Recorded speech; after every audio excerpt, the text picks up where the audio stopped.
জীবনে সবগুলো সময় যে একই রকম যাবে তা কিন্তু না। কিছু সময় আসে যেগুলো আমরা সুন্দর করে উপভোগ করতে পারি, আবার কিছু সময় আসে যেগুলো খুব কষ্টে দুঃখে কেটে যায়। হ্যালো এভরিওয়ান, আসসালামু আলাইকুম। সবাই কেমন আছেন? আশা করি অনেক ভালো আছেন। আমরাও অনেক ভালো আছি। সবাই ভালো থাকার চেষ্টা করব। যতই কষ্ট দুঃখ আসুক না কেন, আমাদের ভালো থাকতে হবে। ভালো খারাপ মিলেই তো আমাদের জীবন। সো আজকে আমি কিছু কথা বলতে চাই। সময় জিনিসটা আসলে ইম্পর্ট্যান্ট। এই সময়ের জন্য আমরা অনেক মানুষকে চিনতে পারি, ঠিক সময় না আসলে মানুষকে চেনা যায় না। আর মানুষকে চেনার জন্য সময় যথেষ্ট। যাই হোক, কে কীরকম না ঠিক আমরা সময় আসলেই বোঝা যায়, বুঝতে পারি।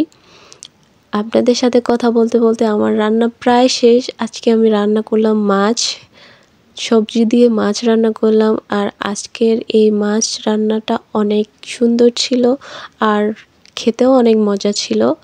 সো আল্লাহ হাফেজ।